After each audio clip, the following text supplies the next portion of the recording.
narcissists will find boundaries tooth and nail. This will make everything worse for a while. You need to know that. This is where the mask will really drop. When we say to a narcissist, I'm taking a distance or I'm stepping away completely, that's when the bomb really explodes. And that's when we see who's really behind the mask, which is actually quite cool, because a normal, healthy person would respond with, oh my God, what have I done? Can you please tell me? I want to understand. I do not want to lose you. With a narcissist, it becomes blaming. And the smear campaign will be on its way, where we're being smeared in with our family. So it's really good to know what to expect, that we might lose other family members and that we might need to be willing to lose them, like brothers, sisters, fathers, aunts, uncles, friends, because the narcissist is so good at making themselves the victim and us the perpetrator. So it's good to know that there will be some very particular issues around that separation, but also that in the end, oh my God, it is so worth it. The mask is dropping today in this special 2-part narcissism episode as we unravel this topic with the top 2 narcissism experts in this special over the next 2 weeks. When people ask me, what is the number one thing you did to heal from endometriosis, or what made the most impact, I tell them the thing that accelerated my healing faster than anything else was getting real and facing the truth about my relationships and going no contact with the narcissist in my family and in my life. This was the very critical tip of the iceberg. So if you'd like to hear more, this episode is for you. Before we dive in though, I want to thank you for having the bravery to face your shit and heal yourself by listening to this show. If you haven't noticed, we live in a very censored world. Just the title of this show literally points to that. So because we are talking about truth, freedom, and very real shit on this show, its exposure and its reach are being limited and can't reach the full potential of people that need help and want to hear this. So thank you for liking, sharing, and subscribing to my channel to help me break the algorithm and help others heal themselves. Facing your shit and healing yourself is a movement. And you can join this movement with a one-off donation or become a member for as low as $5 a month and receive exclusive art, be featured on the show, submit questions for guests, and more. So who am I and why did I decide to create this show? Good question. After unraveling all of the medical and pharmaceutical lies I had been told about my endometriosis, I educated myself and I was able to heal myself after 17 years of debilitating pain. My experience actually inspired me to live my art. So I created an ongoing art series about it called Every Phase, where I powerfully illustrate how I healed myself as I live by the phases of the female hormonal cycle. The artwork shows what's happening in the brain and in the body during each phase and reveals how to biohack and leverage this energy in your life. I am actually living the art. So it's more than just about healing. The writing and art discuss truth, freedom, and our current financial and healthcare system slavery and the way out of it. You can learn more by subscribing on my website, meredithochoa.com. And you can also check out my $50 limited edition bite-size art acrylic block pieces. Here's one. Sweet. Capturing all of the images from my Every Phase series. And you can pick up a signed copy of my award-winning augmented reality interactive book, Face Your Shit, Heal Yourself. Speaking of art books, if you are thinking of creating one, I highly, highly recommend checking out Snap Collective, where you can create and print and sell your art book for basically free. Yes, I said free. I wish I would have known about this when I published my book, so that's why I'm telling you. Contact Snap Collective today with the link in the show notes to learn more. So all of that to say, even though I was lied to for years by doctors promoting big pharma, I was able to find experts and practices that helped me achieve what I thought was impossible. This show introduces those people to you. Today we are chatting with CTI and ICF certified professional personal coach, Pheonix Gould. Pheonix is helping both women and men take their power back by dealing with and healing from the narcissist. She is helping those stuck in trauma bond to finally be free. She creates learning from everything. She has a gift for finding the essence of what is keeping people from living their vision and intuitively guides her clients to deeply experience who they are at the core. For clients willing to take this deep dive, it is a transformative encounter from which the next step to achieve their goal becomes clear. Pheonix has no fear of the darkest, most challenging places a client may need to explore to find their way forward. In her spare time, she loves to travel the world, albeit with questionable navigation skills. She is equally terrified and fascinated with those challenges which stretch her out of her comfort zone. There is nothing that makes her feel more ecstatic or alive than overcoming those fears. She will never say no to dancing the tango argentino, nor any other dance for that matter.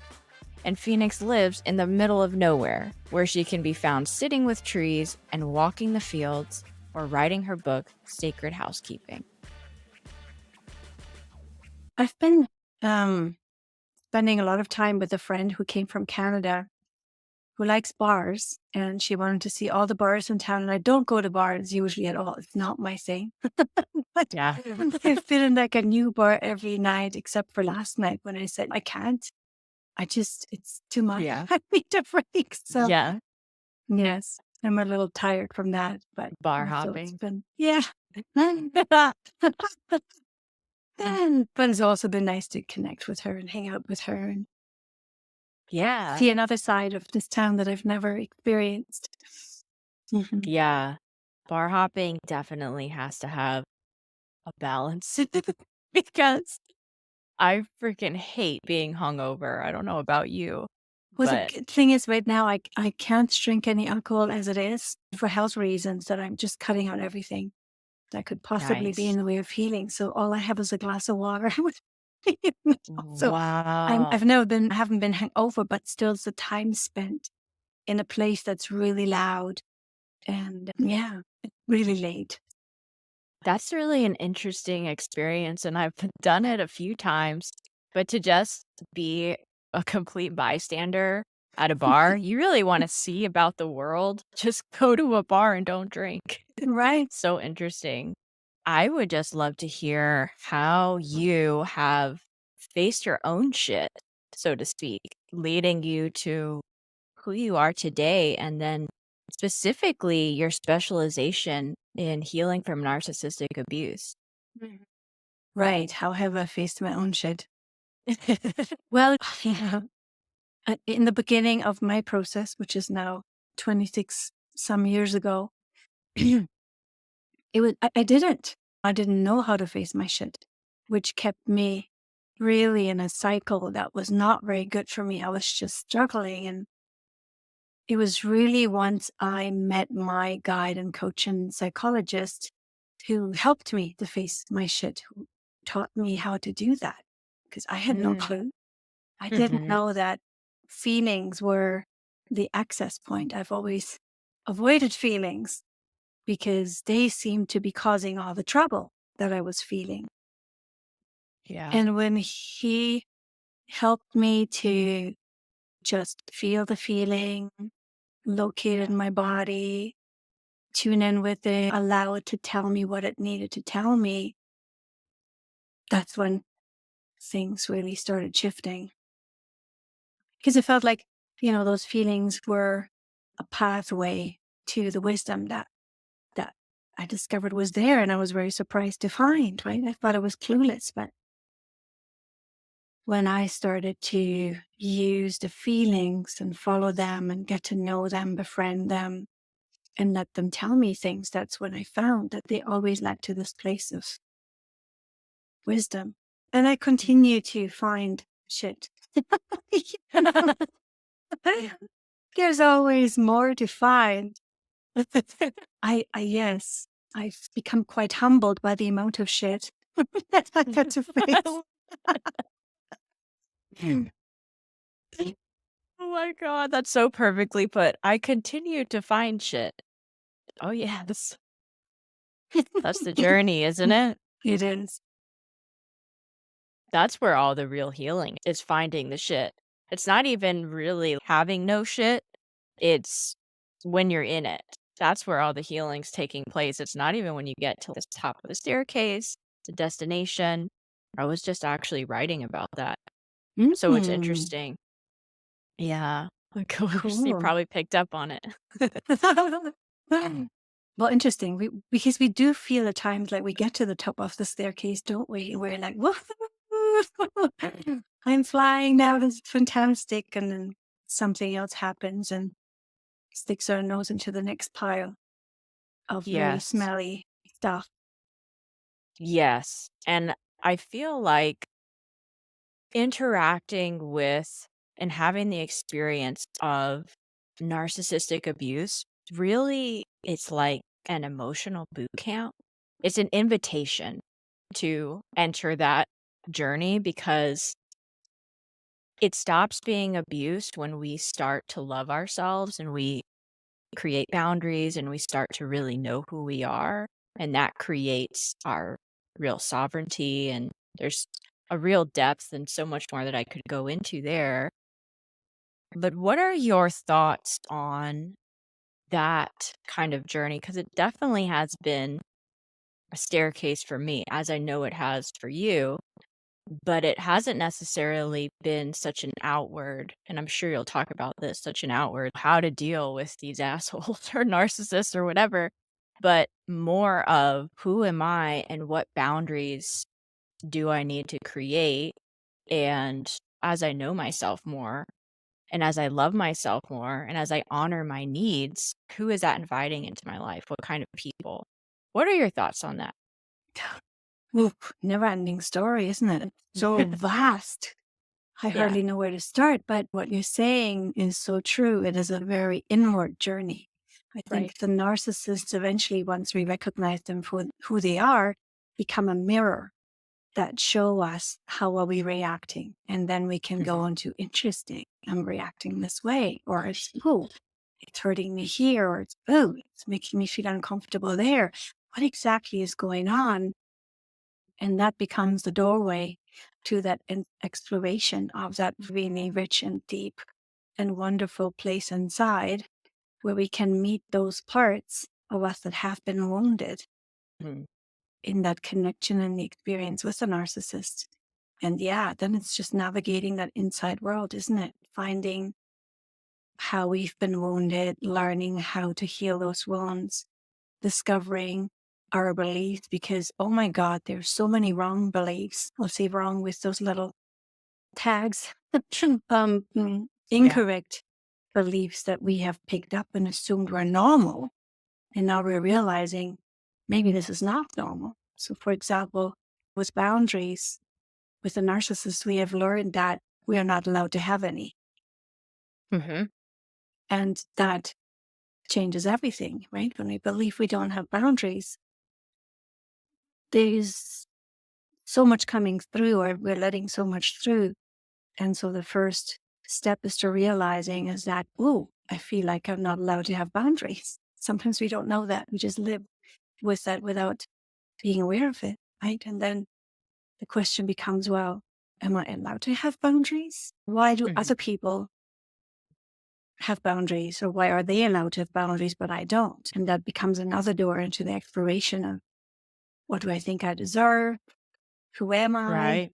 Who am I with boundaries, or who would I be with boundaries? Would I lose people if I start to put up boundaries? Won't they hate me? Finding the courage to set some boundaries and experiencing what that's like. I mean, even just boundaries is like a whole country full of experiences. I think maybe we back up and just say, what is narcissism? In my experience, a state of complete self loathing. And that mirror that you're talking about, really, it's a mirror to us identifying where we hate ourselves and where we don't love ourselves because they hate themselves so much. They have to reach out here for their power and leech off other people like a psychic vampirism, and we all know the feeling, instead of going within. So it comes across as really arrogant and really confident, and then there's covert narcissism as well, but it's really getting needs met at the expense of others instead of a win-win. Well, what are your thoughts on what narcissism actually is? Because in my opinion, it really is it's the real pandemic of our world. It's the spiritual war that's been going on for so long, and it's really just like this overinflated ego that's very, very small that kind of takes over and becomes this self-loathing. Yeah, I love the way that you've put it because it's true that they project so much hatred and disgust towards other people. And that is my belief as well, that they are actually drowning in a world or in an inside world that constantly mirrors to them how terrible, how loathsome, how puny, how powerless they are, and that they can't bear this feeling at all. And so they're fighting to escape that sensation constantly, which is like them drowning in that sea of worthlessness.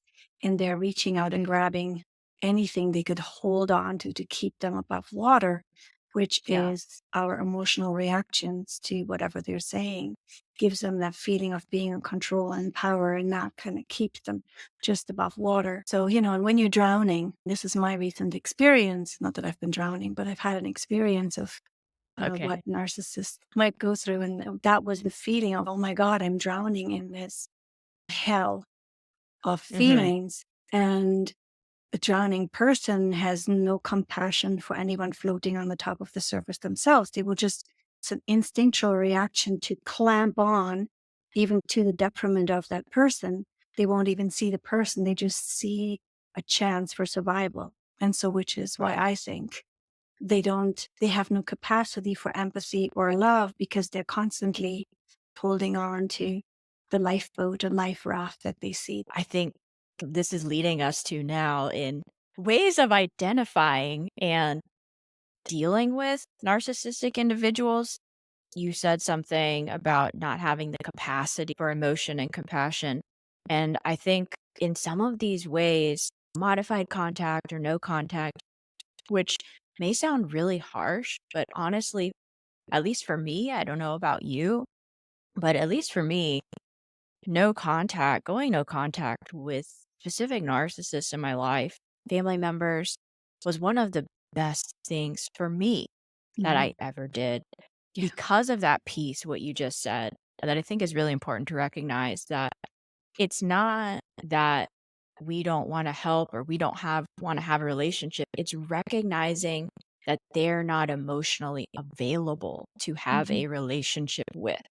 Yeah. So trying to have a relationship is trying to have a relationship with something unreachable, with a rock, with like you are only further exacerbating all the hate and all the loosh and all the kind of energy there. What would you say to individuals that are maybe dealing with this now that they don't know? They don't know how to start healing themselves, start dealing with this individual, start handling the relationship. What would you say to people that are looking to go modified contact or no contact or but they don't know how, they don't know where to start? Very well. I think what you're saying is so true. What we first need to understand is that essentially a relationship with them would be like a relationship with a rock. Yeah. Only worse, because a rock will just stay there and leave you alone. And if we go back to the metaphor of someone drowning in the sea, if you really have someone who's drowning and you've taken first response courses, then you will never approach a drowning person if you know they will just clamp onto you. You will stay back and you will wait and you talk to them until they're calm, because if they're not calm, you cannot go closer or they will drown you with them. They will just hold on and you will both sink like a rock and die in the sea. And that is what is going to happen, right? When we are with a narcissist. And so I think what I would say to someone who is contemplating distancing themselves is that actually that is probably the only way that we can really start healing, because we need the time away from them for our brain to reorganize itself. This is what I've realized with so many clients and with myself as well, that at first, after separation, there's that time of confusion and the wondering, have I done the right thing or not? But after Yeah. about a month or two, they come back and they say, oh my God, I can feel literally how I all of a sudden am able to start to think clearly, and how I can now understand and see what was going on. And I needed this distance to even understand why the distance was so important. And so if someone is doubtful about is this a good idea or not, I usually say, can you get yourself to at least do it for a month or two, just so you can sense the difference if you're not sure. And usually that helps. But for someone to go no or low contact, it's actually such a challenging place, right? Because you probably have the same issue. You have to somehow explain. If you go low contact, now there will be all these questions. Why can I only see you this many times? You're getting distant, whatever. So this is a place where we're putting up a boundary. And narcissists will find boundaries tooth and nail. And so we have to be very clear about a few things. We have to know what we're getting into, which is this will up the ante. This will make everything worse for a while. You need to know that. There will be lots of questions coming your way, and you'll need to know how to respond, right? If we go no contact, it's a little easier because we've just decided this is it and there will be no more interaction. But some people hope that they can still stay connected in some way, maybe with the occasional phone call, but that occasional phone call will now become awful. This is where the mask will really drop. When we say to a narcissist, I'm taking a distance or I'm stepping away completely, that's when the bomb really explodes. And that's when we see who's really behind the mask, which is actually quite cool, because a normal, healthy person would respond with, oh my God, what have I done? Can you please tell me? I want to understand and I want to change. I do not want to lose you. Yeah. With a narcissist, it becomes blaming. And the smear campaign will be on its way. And where we're being smeared in with our family. So I think it's really good to know what to expect, that we might lose other family members and that we might need to be willing to lose them, like brothers, sisters, fathers, aunts, uncles, friends, because the narcissist is so good at making themselves the victim and us the perpetrator. We might lose some people. And if we don't know that before, that can shock us so deeply that we will then go back and say, oh my God, that's not what I want. I'd rather go back to the narcissist. But that makes things worse, right? Now your future with the narcissist is going to be way worse. So it's good to know that there will be some very particular issues around that separation, but also that in the end, oh my God, it is so worth it. Yeah. Even though we will lose family members, even though we will lose friends, the fact that we can now actually start to heal, and the way it feels when we start to heal and when we start to free ourselves is so incredibly liberating that it feels like a new life. You know, oh my God, finally I'm living. And it is that decision we have to make. There's a big cost on both sides, right? Will I stay with a narcissist and stay pretty much where I am? Because really, strong healing isn't possible as long as I still stay in contact with them, if it's a lot. Maybe when we're having a little bit of contact. Or will I risk losing those who I dearly love and heal, even though I don't quite know what that will feel like? But my message is, and yours, I can see in your face too. It's, oh my God, yes, go do it. It is so worth it. Yeah. Set yourself free. It Mhm. is people ask me all the time, and of course, there's modalities, there's science, there's diets, and there's nutritional and biological changes to obviously heal disease, removing toxins from your body. But really, one, like probably one of the number one things that I did that really just it did a lot of the heavy lifting. Of course, you want to clear your body out, and this is in terms of healing chronic disease like endometriosis. The thing that did the most heavy lifting was going no contact with the narcissist in my life. It just period. Yeah. And not only going no contact, but by virtue of going no contact, then looking at myself and beginning to see how I was a match, what unhealed wounds are there in myself, looking in the mirror, so to speak, the emotional mirror, and integrating all of that.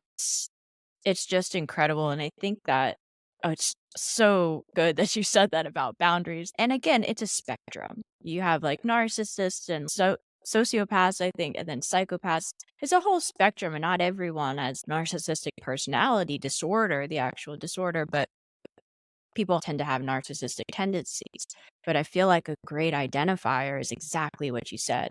When you assert any kind of boundary or any kind of opinion about who you are, what you would like, or what your needs are, that is where the true colors show. The response to that is how you will know, does this person care about what I need? It's just right there in your face.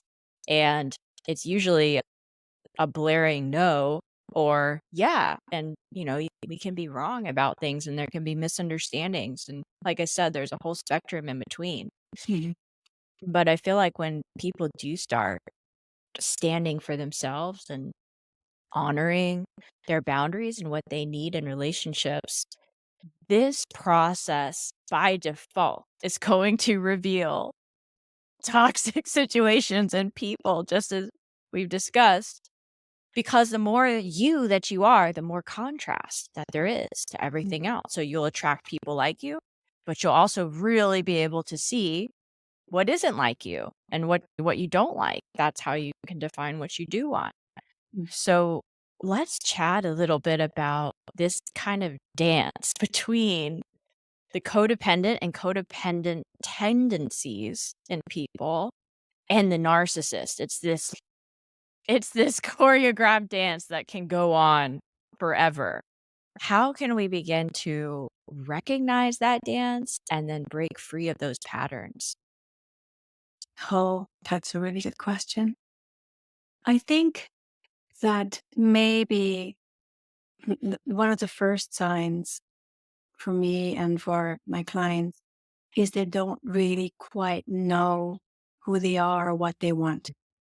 That's for me a sign that they've been living in a situation where they weren't really allowed to feel what they want and who they are, Yeah. where they were wrapped around a very toxic person who had, their focus captured, because that's what it is, right? When we are not safe in a place, our focus goes to the other person. What is it they need? What do they want? So I think that one of the signs is if we're amazing at picking up other people's needs and wants, but we're not quite so sure about our own, that's a sign that we've been living in this codependent relationship. And Mm. once we recognize that, we can then start experimenting and practicing. Well, what do I want? What do I think? What do I really need? And that's actually really hard for some people in the beginning. They don't know. Even if I ask them that question, it gives them that homework, they really have no clue. And so then we can go a step back and say, what gives me relief? If we don't know what it is we need and want, if we ask, what gives me relief? It's like, oh, Mhm. I'm relief when I'm a little further away from this person, or ooh, I'm relief when I can finally leave the party, or ooh, I'm relief when I can go to a party, whatever that may be. It's Mhm. that what gives me a little bit of relief. And then that slowly leads into, oh, I feel This, I want more of this. That could be the next question. What do I want more of? Not as strong as what do I want and who am I, but what do I want more of? And then doing these things and experiencing ourselves in those situations will slowly teach us more about who we are. This is one step. What have you found to be a powerful step to take, Meredith? So for me, in terms of recognizing that dance, I feel like it's when I have caught myself validating or explaining why. Explaining that this is like a really simple one, but listen, if you start doing that, like listening to yourself talking to other people, where, for instance, you may really like this piece of clothing or really like this kind of house or really want to move here. And someone's maybe telling you, well, why would you wanna do that? And of course, it's a conversation, it's a dance, right? So they're expressing their opinion, you're expressing yours, but once it feels like someone you're having to validate to someone why it is good, instead of it just being, like, fun, it starts to feel like I'm proving something to you. For me, that is a red flag, and it's something that I didn't catch right away. It's something that as I started just recognizing my needs and boundaries, just like how you were saying, what gives me relief? It was like the next step of, okay, how am I interacting in the world?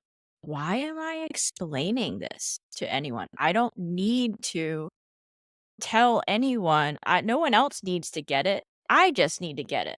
And that's boundaries there for you. They're not for the other person. My likes, me liking vanilla ice cream, no one has to get it. And I don't have to explain why. You know what I mean? Yeah, that's a really good one. And that often is a pattern that tends to linger for quite some time as we do the healing work. Even with other people who are not narcissists, there's still that feeling of, I have to explain myself. I have to give a good reason why I just said yes or why I just said no. That can linger for a while before we go, oh, that person actually is just respecting my yes or no. I don't. Really, there's no need to explain anything, even if they did request a yes or no. Yeah, that's a big one. You're right. Absolutely. Yeah. Yeah. Another really big accelerator for me, and we've chatted a little bit about this, but I'd love for you to share, is the incredible impact of psychedelics, plant medicine, psilocybin mushrooms. I cannot even begin to explain. Talk about relief, but not only the absolute relief, but the absolute realization and just being able to step outside yourself and see what's actually happening, not only within you, but how you interact in the world. And it's such an assistance in embracing the truth of who you are and all the things we've been talking about. I would love for you to share just your experience in this. Sure. So my experience is about maybe 3 or 4 weeks ago now for the first time.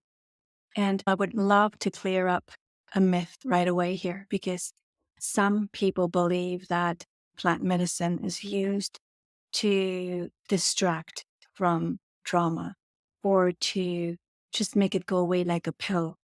And the experience I've had was so different in the sense that what I got to learn through my experience with psilocybin, God, it's so big. Where do I start? It's I know. oh yes, I know. I saw the abuse that happened Yeah. on a level that made me understand in my skin, my bones, my muscles, all of me, the impact that it had on me, which gave me tremendous empathy for myself. I cried for myself like I've never cried before during the experience. It also helped me understand the choice that I made that was different from my narcissistic mother. Because the truth is that her, as well as I, lived through a very traumatic experience as children. And they say they don't understand why some people come out unscathed in some ways or halfway together, and some other people become narcissists. But through the experience, I was able to understand the different choice we made as a child that saved my ass And that made her fall into the narcissist pattern of denial Yeah. that may make them who they are and also what they're suffering. So whereas before I still had a lot of anger towards my mom, and I've been working on my anger for 26 years, and I've come quite far, but I've never come as far as I have through the experience with the psilocybin, where I really experienced her daily experience. And I was Wow. horrified and felt so sad that I cried for her. And now there is no anger left over. I've come to a place of such peace and empathy for her, which changes me deeply. And I was able to understand why I became who I was in as a child and throughout my early, adulthood, and who I am now, and why I had all these troubles that I've had, and why I chose to believe that I was worthless. Once you can really see it and know it in your bones, it changes everything, because now we have empathy for ourselves. Everyone's journey is different. I guess what I'm trying to say is Mhm. that when we use plant medicine in a responsible way, Mhm. it's not something that suppresses, but it's something that enlightens on such a deep level that we come out of it completely changed. Absolutely. And through my experience, I've only had one so far. Mhm. I know for a fact that I would not be where I am now if I hadn't done it. And I would not understand all of this in this lifetime. I would not have. I know that. And I've done deep work of facing my shit every single day for 26 years. I've made a career of helping other people walk through their journey. And so, still, even with the 26 years of experience of healing myself, I would not have gotten to this place in this lifetime without that medicine. Yeah. It's really like meeting yourself. You really want to meet yourself where you're at right now, because it just takes away those layers of kind of the stories we tell ourselves, and just the different even layers of time, like you said, because in reality, all time's happening at the same time. We're just experiencing it as linear right now, but removing that and being more in reality and the cycle of time more circular instead of linear, it really allows us, like you said, to get 4 lifetimes of healing in a day, because it's like all the answers are already there within you. You've already lived them. It's just having access to them and discovering whatever it is that needs to be removed or maybe added or just realized in yourself to really receive that answer. Mm. It's, yeah, so beautiful. I think this is something that people don't quite know. I certainly didn't know that before I started my healing journey. That sometimes healing takes place when you can see something really clearly. That's all it takes. Yeah. Sometimes you just need to really see what was going on. And that allows an opening and a letting go of things that we held on forever. Yeah. It can be a huge thing to just see what's going on or what was going on. That's all it takes sometimes for healing. It can be very simple. Yeah. And it's also really interesting too, the journey of the actual plant.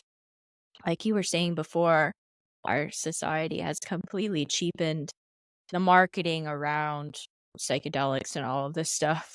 It's really sacred because the plant, specifically, let's talk about mushrooms.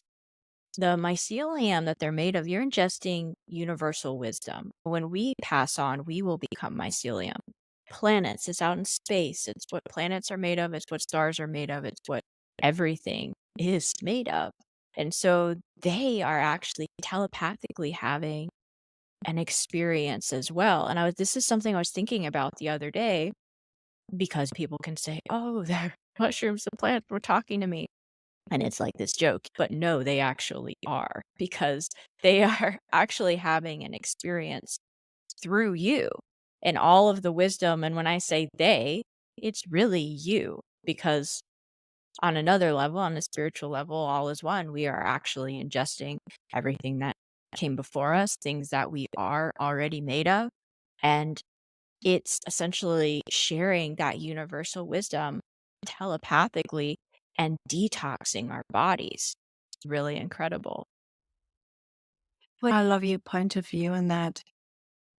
I haven't actually really gotten to think about it that way after my past experience, but it is. And I know I have had moments in my life where I felt connected with everything and I could feel that oneness and I could feel no Yeah. separation at all. And isn't that the truth that, as human beings, we experience separation all the time because our bodies are different, but we can definitely experience that we are all one. Yes, it is. It is the truth, where I like to say, and it's really true, we're all separate to remember that we're all not separate. Like, we're all actually together at the higher levels, because the contrast really makes you realize that. So it's now time for our finale. Ooh. Bio is the biohacking with art question. Are you Mm, ready? I'm ready. Awesome. It's definitely my favorite part of the show.